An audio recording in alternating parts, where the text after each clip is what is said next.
നമസ്കാരം. ക്ലോസ് എൻകൗണ്ടറിലേക്ക് സ്വാഗതം. മന്ത്രി ശ്രീ എം മണിയാണ് ഇന്ന് അതിഥി. സ്വാഗതം. താങ്കൾ കേരളീയ സ്ത്രീത്വത്തെ അവഹേളിച്ചു എന്ന് പ്രതിപക്ഷവും മാധ്യമങ്ങളും താങ്കളുടെ എതിർവശത്തുള്ള എല്ലാ ആളുകളും ആക്ഷേപിക്കുന്നു. താങ്കളുടെ രാജി ആവശ്യപ്പെടുന്നു. അതിനുള്ള മറുപടി എന്താണ്? ഒന്ന്, ഞാൻ ദശലക്ഷക്കണക്കിന് സ്ത്രീകളുള്ള ഒരു പാർട്ടിയിലെ നേതാവാണ്. ജില്ലയിലും അതെ, സ്റ്റേറ്റിലും അതെ. ആയിരക്കണക്കിന് പ്രവർത്തകന്മാരുമുണ്ട്, വനിതാ പ്രവർത്തകർ ആയിരക്കണക്കിന്. എനിക്ക് 5 കുട്ടികളുണ്ട്, 5 പെൺകുട്ടികളാണ്. അവർ 2 പേര് പ്രവർത്തകരാണ്, പാർട്ടി പ്രവർത്തകരാണ്. അങ്ങനെയുള്ള ഞാൻ ഇന്നേ വരെ ഒരു കാരണവശാലും എനിക്ക് ഒരു സ്ത്രീയെയും അവഹേളിക്കാനോ അപമാനിക്കാനോ കഴിയില്ല.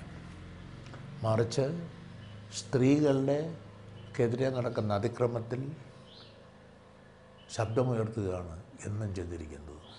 ഞാൻ ഇപ്പോൾ പറഞ്ഞ വിവാദമായ പ്രസംഗത്തിൽ ഏതേലും സ്ത്രീയുടെ പേര് പോലും, നിങ്ങളത് വളരെ നന്നായി കൊടുത്തിട്ടുണ്ടല്ലോ, 17 മിനിറ്റുള്ള എൻ്റെ പ്രസംഗം, പേര് പോലും ഞാൻ പരാമർശിച്ചിട്ടില്ല. ഇപ്പോൾ അവിടെ സമരം ഇരിക്കുന്നു, ഞാൻ അവരെപ്പറ്റിയും പരാമർശിച്ചിട്ടില്ല. ഈ 20 ഏക്കറിലെ പ്രസംഗത്തിൽ താങ്കൾ പറഞ്ഞ കാര്യം ഞാനത് ആവർത്തിക്കാം. പെമ്പിളെ ഒരുമ നടന്നു, അവിടെ കുടിയും സകല വൃത്തികേടും നടന്നു, കാട്ടിലായിരുന്നു പണി. എന്തായിരുന്നു താങ്കൾ ഉദ്ദേശിച്ചത്? ഞാൻ ഉദ്ദേശിച്ചതെന്ന് പറഞ്ഞാൽ ആ സമരത്തിൻ്റെ പിന്നിൽ, സമരം ഇരുന്നതെല്ലാം സ്ത്രീകളാണ്, അതിൻ്റെ പിന്നിൽ പോലീസ് വലിയ തോതിൽ പ്രവർത്തിച്ചിരുന്നു ആ സമരം ശക്തിപ്പെടുത്തി പോകാൻ. ഒന്നതാണ്. 2, മാധ്യമങ്ങൾ നല്ല നിലയിൽ അതിൻ്റെ പിന്നിൽ പ്രവർത്തിച്ചു. യഥാർത്ഥത്തിൽ ഈ മാധ്യമങ്ങളുടെയും പോലീസിൻ്റെയും ഐക്യമുന്നണി അവർ ചെയ്ത കാര്യങ്ങളെപ്പറ്റിയാണ് ഞാൻ യഥാർത്ഥത്തിൽ ഉദ്ദേശിച്ചത്. അല്ലാതെ അവിടെ ഇരിക്കുന്ന സമരത്തിലിരിക്കുന്ന സ്ത്രീകൾ വേറെ എവിടെയെങ്കിലും പോയെന്നൊന്നും ഞാൻ പറഞ്ഞില്ല. അർത്ഥമില്ല. അത് വ്യക്തത വരുത്തി പറയണ്ടേ? അതിനുശേഷമാണെങ്കിലും വിശദീകരിക്കാമല്ലോ. സകല വൃത്തികേടും എന്ന് ഉദ്ദേശിക്കുന്നത് എന്താണ്? സകല വൃത്തികേടും കള്ളുകൂടി അടക്കമുള്ള എല്ലാം വന്നു. എന്തൊക്കെ വൃത്തികേട് എന്തൊക്കെയുണ്ടോ അതെല്ലാം അവിടെ നടന്നു എന്ന് തന്നെയാണ് പറഞ്ഞത്. പോലീസ് ഉദ്യോഗസ്ഥന്മാരെ, അതുപോലെ തന്നെ മാധ്യമ പ്രവർത്തകരെ, ആ സമരം തന്നെ കൊണ്ടുനടന്നവരാണ്. അവരാ സമരം അവർ നടന്നു എന്ന് തന്നെ വെക്കൂ. എന്നാലും എന്ത് വൃത്തികേട് നടന്നു? അതിപ്പം അതിനെപ്പറ്റി ഇനിയിപ്പം ഞാൻ കൂടുതൽ വിശദീകരിക്കേണ്ട കാര്യമില്ല. വൃത്തികേടെന്നങ്ങ് പറഞ്ഞാൽ മതി. അതിനകത്ത് ഏത് വൃത്തികേട് വേണേലും പട്ടികപ്പെടുത്തിക്കൂ നടന്നത്. പക്ഷേ ഒരു കാര്യമാണ്, എന്തൊക്കെ വൃത്തികേട് നടക്കാമോ അവിടെ പത്രക്കാരും പോലീസുകാരും കൂടി അതെല്ലാം നടന്നു എന്നങ്ങ് കൂട്ടിക്കൂ. അതാണ് ഞാൻ ഉദ്ദേശിച്ചത്. അതാ ഒന്ന്. 2, ആ സംഭവത്തിൽ ഏതെങ്കിലും ഒരു സ്ത്രീയുടെ പേര് ഞാൻ പറഞ്ഞിട്ടില്ല. വേണ്ടല്ലോ, എന്നെ വേട്ടയാടിയ പത്രങ്ങളിൽ പോലും, ആ ഇടയിൽ വന്ന ഒരു പത്രത്തിൽ പോലും ഏതെങ്കിലും സ്ത്രീയെ, ഇന്ന സ്ത്രീയെ ഞാൻ ആക്ഷേപിച്ചു എന്ന് പോലും പറഞ്ഞിട്ടില്ല. ഞാനതെല്ലാം പരിശോധിച്ചതാണ്. നിയമസഭയിലും അതുകൊണ്ട് പറഞ്ഞതാണ്. ഈ സ്ത്രീകൾക്ക് ആ കാര്യത്തിൽ അവരെ ആക്ഷേപിച്ചതായിട്ടാണ് തോന്നിയിട്ടുള്ളത്. അല്ല, പറയണ്ടേ? അത് തോന്നിയതൊന്നുമില്ല, അത് തോന്നിച്ചതല്ലേ. ചുമ്മാ നിങ്ങളിരിക്കുന്നേ. അല്ല, ഈ തോന്നിച്ചതാണെങ്കിലും അല്ല, ഞാൻ വിശദീകരിച്ചത് ഇതാണല്ലോ. മനസ്സിലായില്ലേ? പോലീസുകാരും പത്രക്കാരും കൂടി ചെയ്യാവുന്ന പണി എന്തെല്ലാം ഉണ്ടോ അങ്ങനെല്ലാം നടന്നു എന്നാണ് ഞാൻ അർത്ഥമാക്കിയത്. അല്ലാതെ സ്ത്രീകൾ, സമരത്തിലിരിക്കുന്ന സ്ത്രീകൾ എങ്ങനെയാണ് കാട്ടിപ്പോകുന്നു, അതൊന്നും ഞാൻ ഉദ്ദേശിച്ചില്ല. ഒരു സ്ത്രീയെ ഉദ്ദേശിച്ചില്ല, ഒരു സ്ത്രീയുടെ പേര് പോലും ചിന്തിച്ചില്ല. തന്നെയല്ല, എനിക്ക് അങ്ങനെ ചിന്തിക്കാൻ എല്ലാ സ്ത്രീകളെയും പേരും അറിയത്തില്ല. 17 മിനിറ്റ് 29 സെക്കൻഡാണ് താങ്കളുടെ പ്രസംഗമുള്ളത്. ആ പ്രസംഗത്തിൽ താങ്കൾ ഏറ്റവും അധികം ലക്ഷ്യം വെച്ചിട്ടുള്ളത് ഈ സബ് കളക്ടറെ, പിന്നെ മാധ്യമങ്ങളെ ആണ്. സബ് കളക്ടർ എന്ന് പറയുന്നത് താങ്കൾ മന്ത്രിയാണ്, താങ്കളുടെ സർക്കാരിൻ്റെ ഒരു ഉദ്യോഗസ്ഥനാണ്. സ്വാഭാവികമായും സർക്കാർ നിയോഗിച്ച ജോലിയാണ് ചെയ്യുന്നത്. ഒരു മന്ത്രി സ്ഥാനത്തിരുന്നു കൊണ്ട് സബ് കളക്ടറെ ആ നിലയ്ക്ക് ആക്രമിക്കുന്നതിന് പിന്നിലുള്ള ലക്ഷ്യം എന്താ? എന്നെ ലക്ഷ്യം വെച്ചതെന്ന് പറഞ്ഞാൽ അങ്ങനെ ഇവിടെ ചെയ്തുകൊണ്ടിരിക്കുന്ന ചെയ്തി ആണ് എന്നെ അങ്ങനെ പ്രേരിപ്പിച്ചത്. വേറെ കാര്യമൊന്നുമില്ല. ഞാനങ്ങനെ ചെയ്യാൻ പാടുണ്ടോ എന്ന പ്രശ്നമുണ്ട്. ഞാനൊരു മന്ത്രിയായതുകൊണ്ട് അതിപ്പം വിമർശനങ്ങൾക്ക് വിധേയമായിട്ടുണ്ട്. അത് ഞാൻ ആത്മപരിശോധന നടത്തേണ്ട കാര്യം തന്നെയാണ്, പരിശോധന നടത്താവുന്നതാണ്. അപ്പോൾ അങ്ങനെ പറയേണ്ടിയിരുന്നോ എന്നുണ്ട്. പക്ഷേ ഒരു കാര്യമാണ്, നാട് മുഴുവനുള്ള പ്രശ്നങ്ങൾ വരുമ്പം എന്തെങ്കിലും പറഞ്ഞില്ലേ എങ്ങനെയാണ്? അതൊരു പ്രശ്നമാണ്. ഇപ്പോൾ കുരിശ് പൊളിച്ചു, കുരിശ് പൊളിച്ചതിനെപ്പറ്റി പറയുമ്പോൾ ഉദ്യോഗസ്ഥന്മാരുടെ അങ്ങോട്ട് പോകുന്നത്, കുരിശ് വേറെ നാട്ടിൽ കൂടെ പോയവരല്ലല്ലോ പോയി പൊളിച്ചത്, ഉദ്യോഗസ്ഥന്മാരല്ലേ പൊളിച്ചത്. സബ് കളക്ടറല്ലേ അതിന് നേതൃത്വം കൊടുത്തത്. ആ കുരിശ് പൊളിച്ചത് രീതി, അതിൻ്റെ സമ്പ്രദായം ഒരു നിലയിലും ശരിയാണെന്ന് ഞങ്ങൾ വിശ്വസിക്കുന്നില്ല. സ്വന്തം നിലയ്ക്ക് തീരുമാനിച്ചതല്ലോ. സബ് കളക്ടർ അദ്ദേഹത്തിന്റെ മന്ത്രിയെ അറിയിച്ചു, ആ മന്ത്രി അദ്ദേഹത്തിന്റെ മുഖ്യമന്ത്രിയെയും അറിയിച്ചിരുന്നു എന്നാണ് ഞാൻ മനസ്സിലാക്കുന്നത്. ഇല്ല. അങ്ങനെയാണ് CPI അവകാശപ്പെടുന്നത്. അതിപ്പോൾ CPI അങ്ങനെ എന്തെങ്കിലും പറഞ്ഞു. റവന്യൂ മന്ത്രി അറിഞ്ഞതാണല്ലോ. അപ്പോൾ സർക്കാരിന്റെ റവന്യൂ മന്ത്രി അറിഞ്ഞോന്ന് പോലും എനിക്കറിയത്തില്ല, എനിക്ക് പറയാൻ പറ്റില്ല. പിന്നെ ഇപ്പോൾ അവരുടെ വകുപ്പാണ്, അവരുടെ അപ്പോൾ ചെയ്തപ്പോൾ പിന്നെ അവരെ സംരക്ഷിക്കാതിരിക്കാൻ പറ്റുമോ, അങ്ങനെ വല്ലതും ആണോ എന്നൊന്നും എനിക്കറിയില്ല. അത് വേണ്ട, അതിലേക്ക് വിവാദത്തിലേക്ക് പോകണ്ട. എന്ത് കാര്യത്തിൻ്റെ പേരിലാണേലും മുഖ്യമന്ത്രി ആ കാര്യത്തിൽ പറഞ്ഞ നിലപാടുണ്ടല്ലോ, ആ നിലപാടാണ് എൻ്റെ നിലപാട്. ആ രീതി അത് ശരിയായില്ല. ഏറ്റവും ഒടുവിലും പറഞ്ഞത് ഇനി ഒരാൾക്കും കയ്യേറാൻ കഴിയാത്ത അത് വേറെ കേസാണ്. കുരിശിലേക്ക് പറയുമ്പം കയ്യേറ്റത്തെപ്പറ്റി പറയാതെ നിങ്ങൾ കുരിശിനെപ്പറ്റി പറയുമ്പം കുരിശിനെപ്പറ്റി മുഖ്യമന്ത്രി പറഞ്ഞതെന്താ, അത് സമൂഹത്തിലുണ്ടാകാവുന്ന പ്രത്യാഘാതം, ഒരു വിശ്വാസികൾക്കിടയിലുണ്ടാകാവുന്ന പ്രത്യാഘാതം, അത് പൊളിച്ച രീതിയും സമ്പ്രദായവും ശരിയായില്ല. അത് തന്നെയാണ് ഞാനും പറയുന്നത്. ഈ വിശ്വാസി സമൂഹത്തിന് ഒരു വികാരം വ്രണപ്പെടലും ഉണ്ടായിട്ടില്ലല്ലോ CPIM-നല്ലാതെ. എന്ന് നിങ്ങളോട് ആര് പറഞ്ഞു? ഏതെങ്കിലും മതമേലധ്യക്ഷൻ പറഞ്ഞു? എങ്ങനെ ഞങ്ങളുടെ വികാരം വ്രണപ്പെട്ടു വന്ന ഏതെങ്കിലും മതമേലധ്യക്ഷൻ പറഞ്ഞു? പിന്നെ എത്രയോ പേര് പറഞ്ഞിരിക്കുന്നു. ആര് പറഞ്ഞു? എത്രയോ പേര് പറഞ്ഞിരിക്കുന്നു. കർദിനാൾ ആലഞ്ചേരി പറഞ്ഞ രീതി ശരിയായില്ലെന്ന് പറഞ്ഞല്ലോ പുള്ളി. അല്ല, ആ കുരിശിനെ അംഗീകരിക്കുന്നില്ലല്ലോ അവർ. അതിൻ്റെ രീതി ശരിയായി, കൊണ്ടുവച്ചതും ശരിയല്ലെന്ന് പറഞ്ഞു. അല്ല, അതിൻ്റെ അതാണെന്നേ. ഇവർക്ക് അങ്ങനെയാണ്. ഇവരൊക്കെ എവിടെ പോയിരിക്കായിരുന്നു? 19 വർഷമായിട്ട് കുരിശുണ്ടായിരുന്നല്ലോ അവിടെ. അത് മതമേലധ്യക്ഷന്മാർക്ക് വേണേലും പരിശോധിച്ചു. അങ്ങനെയാണെങ്കിൽ അതിനകത്ത് അധാർമികതയുണ്ട്, ഒഴിവാക്കാമായിരുന്നു. ഇല്ലില്ല, അത് മാറി മാറി വന്നതാണ്.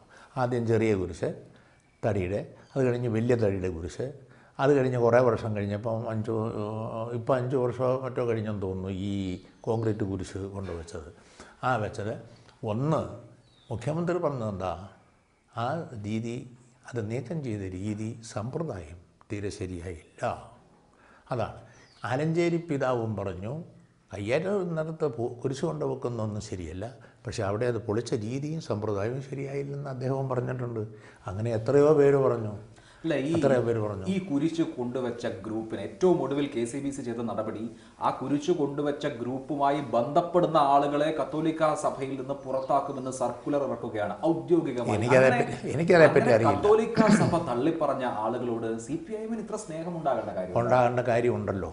ഉണ്ട്. ഞങ്ങൾ രാഷ്ട്രീയ പ്രവർത്തനം നടത്തുന്നു, മനസ്സിലായില്ലേ? ഇനിയിപ്പം വരാൻ പോകുന്നത് ഞാനിപ്പോൾ പറഞ്ഞുതരാം എങ്ങനെയാണെന്ന്. മുഖ്യമന്ത്രി അങ്ങനെ പറഞ്ഞില്ലെങ്കിൽ, ഞങ്ങൾ പൊതുവേ ആ കുരിശ് മാറ്റിയതിനോട് CPIM എടുത്ത നിലപാട്, ആ നിലയെ ഞങ്ങൾ പ്രതികരിച്ചില്ലെങ്കിൽ, ആ സമ്പ്രദായത്തിനോട് ഞങ്ങൾക്ക് വിയോജിപ്പുണ്ടെന്ന് പറഞ്ഞില്ലെങ്കിൽ, വരാൻ പോകുന്നു എന്ന് പറഞ്ഞാൽ അത് രാഷ്ട്രീയമായി പിന്നീട് ഞങ്ങൾക്കെതിരെയും ഗവൺമെൻറ്റിനെതിരെയും കൊണ്ടുവരും. മനസ്സിലായില്ലേ? അന്നേരം പിന്നെ ഞങ്ങൾ അങ്ങനെ ഇങ്ങനെയാണെന്ന് കുഞ്ഞാണെന്നൊന്നും പറയാൻ പറ്റില്ല. അല്ല, അങ്ങനെ കേരളത്തിലെ ക്രിസ്ത്യാനികളെ അങ്ങ് കുറച്ച് കാണുന്നത് എന്തുകൊണ്ടാണ്? ഒരു കുരിശ് പൊളിക്കുന്ന അല്ലാതെ നിങ്ങൾ തെറ്റിദ്ധരിക്കണ്ട ആ കാര്യം.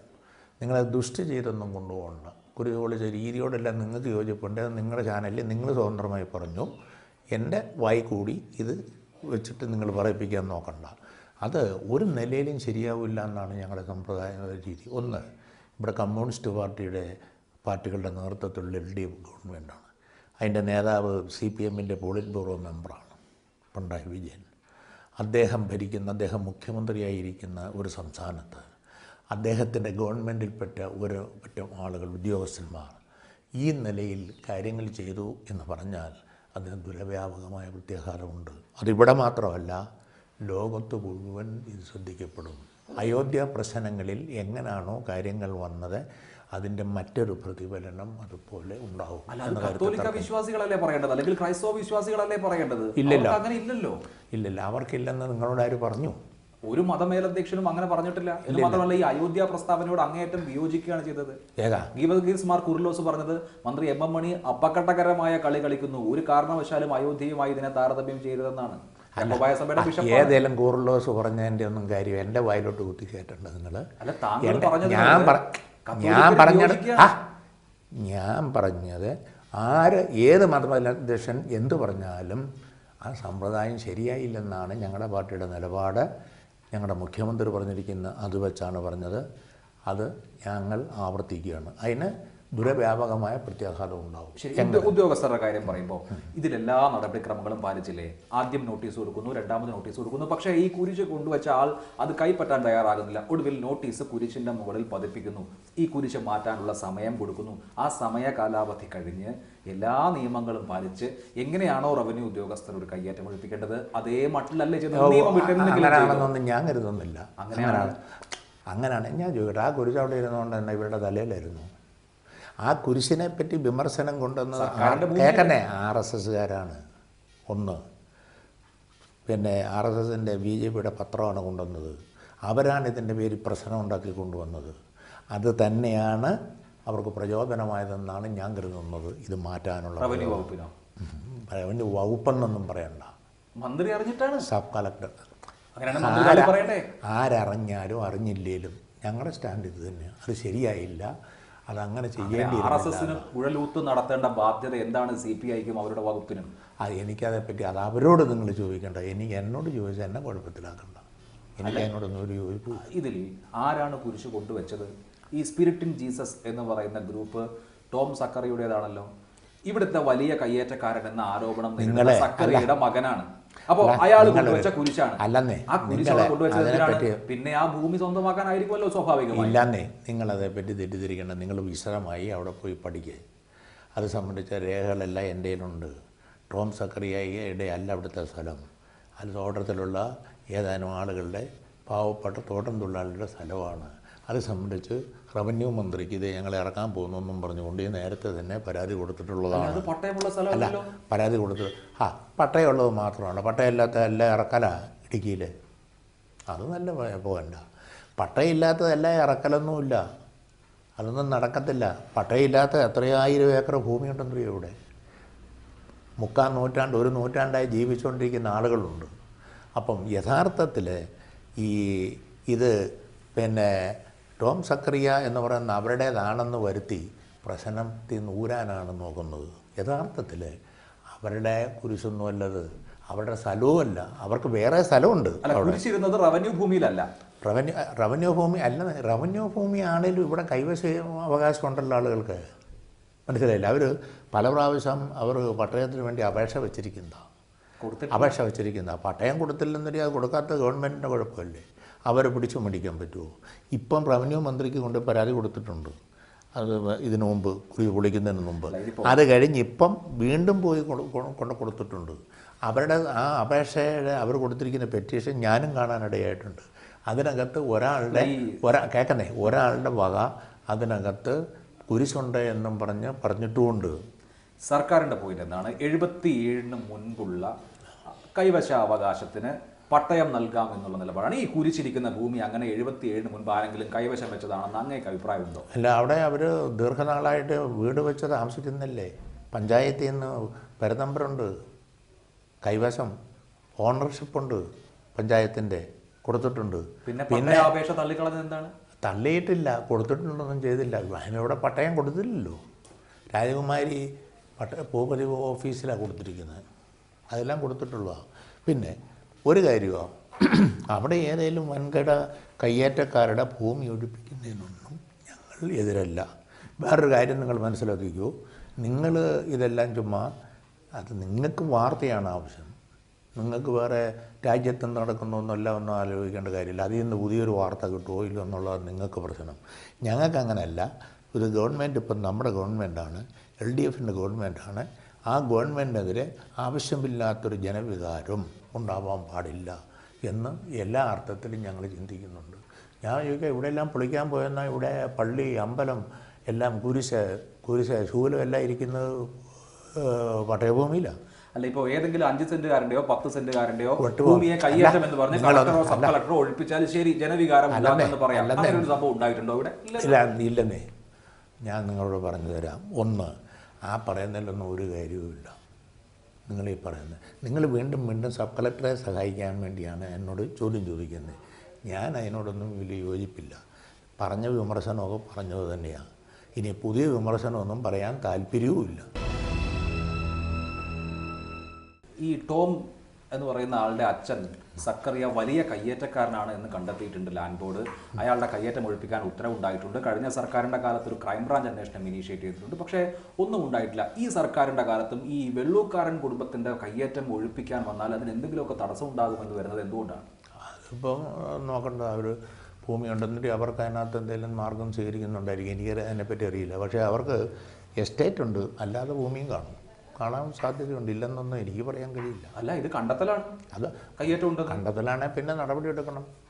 അല്ല, അവരുടെ ആളുകൾ അവരുടെ ഗ്രൂപ്പ് കൊണ്ടുവച്ച് ഒരു കുരിശ് പൊളിക്കാൻ വന്നപ്പോൾ ഇതാണ് അവസ്ഥ. ചുമ്മാ നിങ്ങൾ കുരിശെന്നും പറഞ്ഞ് അങ്ങനെ പറയണ്ട. കയ്യേറ്റം വേറെ, കുരിശ് വേറെ, രണ്ടും വേർതിരിച്ച് തന്നെ കാണണം. ഒന്ന്, അവിടെ ഒരു വലിയ വിഭാഗം ജനങ്ങളുടെ വിശ്വാസത്തിൻ്റെ ഒരു പ്രശ്നം അവിടെ പ്രാർത്ഥിക്കാൻ പോയിക്കൊണ്ടിരിക്കുന്ന ഒരു സ്ഥാപനം. ഞാൻ ചോദിക്കട്ടെ, ആ ഭൂമി ഇനിയിപ്പോൾ അങ്ങനെയാണെങ്കിൽ അങ്ങനെയാണെന്നുള്ള അഭിപ്രായമൊന്നും എനിക്കില്ല. തോട്ടം തൊഴിലാളികളുടെ വകയത് ഭൂമി. അവരിപ്പോൾ ഇന്നലെയും പോയി അവിടെ പെറ്റീഷൻ കൊടുക്കാൻ പോയിട്ടുണ്ട്. എന്നെയും വന്ന് കണ്ടിരുന്നു. നിങ്ങൾ പോയി കൊടുക്കാൻ പറ്റും. അതിന് മുമ്പും കൊടുത്തിട്ടുണ്ട്. ഈ 5 സെന്റുകാരെയും 10 സെന്റുകാരെയൊക്കെ വിടൂ. അവരെ സംബന്ധിച്ച് ആർക്കും എവിടെ ഒരു തർക്കവുമില്ല. വൻകിടക്കാരുണ്ടല്ലോ, അല്ല 5 സെന്റും 10 സെന്റും ഒന്നും തർക്കമില്ല എന്ന് നിങ്ങൾ ചുമ്മാ പറയുന്നത് പോലെയൊന്നും കാര്യം പോകില്ല. ഈ റവന്യൂ ഉദ്യോഗസ്ഥന്മാരൊക്കെ തോന്നുന്നതിലൊക്കെ ചെയ്യും. മുൻപും ചെയ്തിട്ടുണ്ട്, ഇപ്പോഴും അങ്ങനെയൊക്കെ തന്നെ ചെയ്യും. വെള്ളൂ കുന്നേക്കാരുടെ ഭൂമി റവന്യൂ വകുപ്പ് ഒഴിപ്പിക്കുന്നതിൽ CPIM എന്തെങ്കിലും ബുദ്ധിമുട്ട് എതിരാക്കാൻ പറ്റുകയല്ലോ. ഭൂമി കയ്യേറിയിട്ടുള്ള ഭൂമി കണ്ട് ഒഴിപ്പിക്കണമല്ലോ.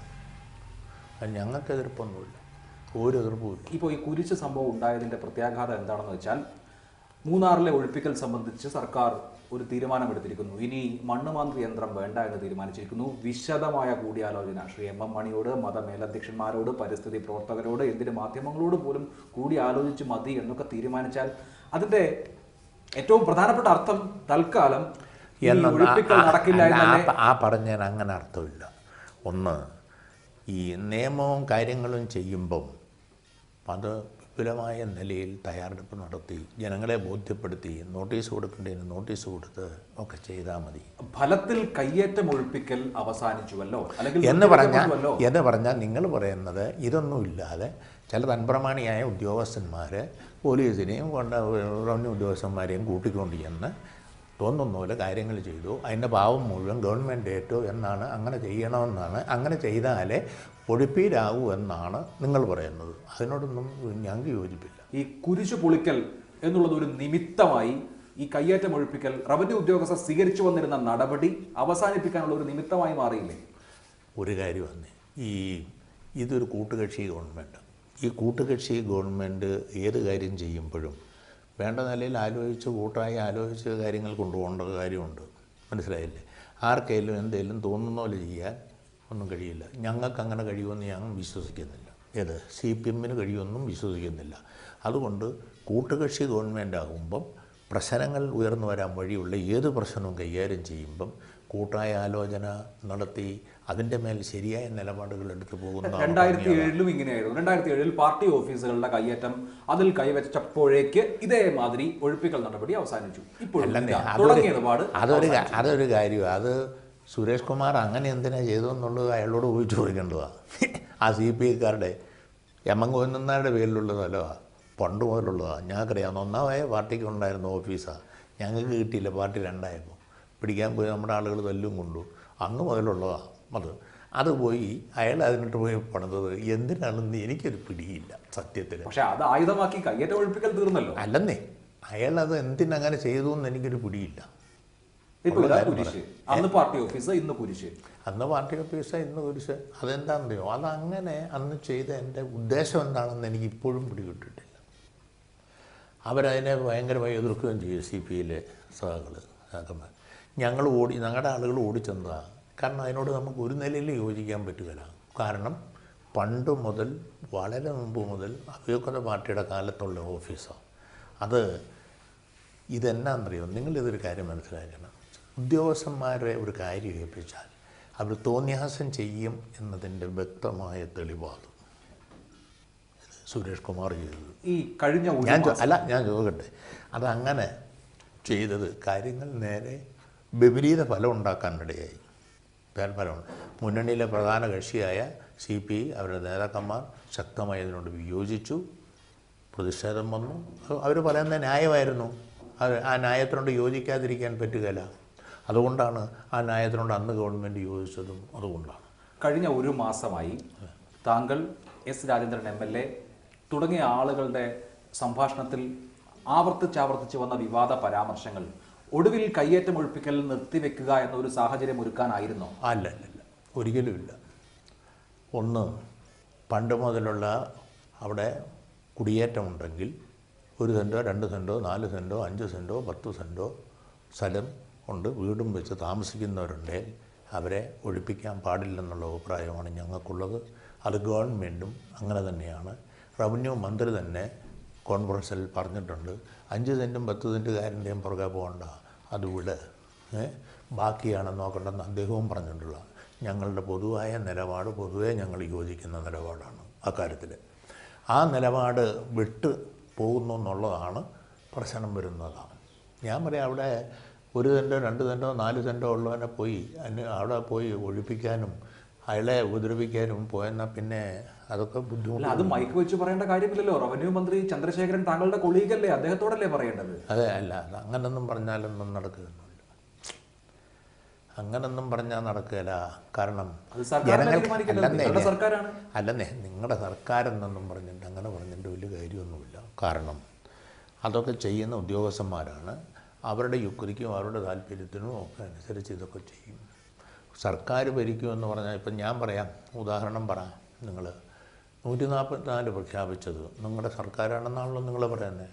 മുഖ്യമന്ത്രി അറിഞ്ഞില്ല, മനസ്സിലായില്ലേ? എങ്ങനെയുണ്ട്? മുഖ്യമന്ത്രി അറിഞ്ഞില്ല. അല്ല, മുഖ്യമന്ത്രി അറിയണ്ടല്ലോ. നിയമപ്രകാരം ജില്ലാ മജിസ്ട്രേറ്റിന് 144 പ്രഖ്യാപിക്കാം. ചുമ്മാ നിങ്ങളൊരുമാതിരി ഞാൻ രാവിലെ വല്ലതും പറഞ്ഞു പിടിപ്പിക്കും. അതെങ്ങനെ? ഒരു ഗവൺമെൻറ് ഉള്ളപ്പോൾ ഗവൺമെൻറ്റിൻ്റെ ഭരണത്തലവൻ അറിയണ്ടേ? ഏത് നിയമം? എന്ത് നിയമം? അത് ജില്ലാ മജിസ്ട്രേറ്റിന്റെ അധികാരമാണ്. എന്ത് നിയമം? ചുമ്മാ നിങ്ങളിത് രാവിലെ എന്നോട് വല്ലതും ഞാൻ വല്ലതും ഒക്കെ പറയും. ചുമ്മാ പിന്നെ ഞാൻ ഒരു ഗവൺമെൻറ് ഭരിക്കുമ്പം ആരെങ്കിലും സമ്മതിക്കുമോ മിസ്റ്റർ? ഏത് മുഖ്യമന്ത്രി? ഉമ്മൻചാണ്ടിയാണേ അദ്ദേഹം സമ്മതിക്കുമോ? ഒന്ന്, അദ്ദേഹത്തിനോട് ആലോചിക്കാതെ 144 പ്രഖ്യാപിക്കാനോ? ഒരു കളക്ടറും സബ് കളക്ടറും കൂടെ കൂടി അതെങ്ങനെയാണ്? അതൊന്നും തീരെ ശരിയല്ല. അതുകൊണ്ടുണ്ടല്ലോ നിങ്ങളുടെ ഗവൺമെൻറ് എന്നൊന്നും പറഞ്ഞിട്ട് കാര്യമില്ല.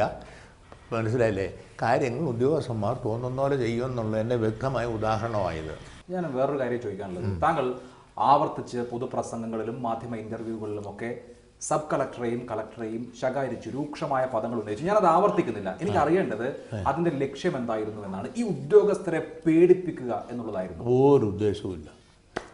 കാര്യങ്ങൾ ഭംഗിയായി ചെയ്യുക എന്നാണ്. ഞാൻ ചോദിക്കട്ടെ, ഈ സബ് കളക്ടറോട് ഇന്ന കാര്യം ഒരു കാര്യം ചെയ്യാൻ ഞാനിതുവരെ അയാളോട് പറഞ്ഞിട്ടില്ലല്ലോ. നേരെ ചൊവ്വേ ആയാൽ കൊള്ളാം, അതിലൊരു ഭീഷണി ഉണ്ടല്ലോ. ഇല്ല, അങ്ങനൊന്നുമില്ല. എനിക്കെന്താ അങ്ങനെ ചെയ്യേണ്ട കാര്യം എന്താ? അതാണ് ഞാൻ ചോദിക്കുന്നത്. എനിക്ക് മന്ത്രി എന്തിന് ഉദ്യോഗസ്ഥനെ ഭീഷണി? അല്ലെന്നേ, ഒരു കാര്യമാണ്, അയാൾ മര്യാദയ്ക്ക് പ്രവർത്തിക്കണം. അത് തന്നെ. എനിക്ക് 100 കേസറിയാം. ഇവിടുന്ന് വീടിന് വേണ്ടി അനുമതി മേടിക്കാൻ ഇവിടെയൊക്കെ ഉള്ള പട്ടയഭൂമിയുള്ളൊരു പാവം സ്ത്രീകൾ വരെ പോയി നിന്നിട്ട് കരഞ്ഞുകൊണ്ട് ഇവിടുന്ന് പോകുന്ന 100 കേസ് എനിക്കറിയാം.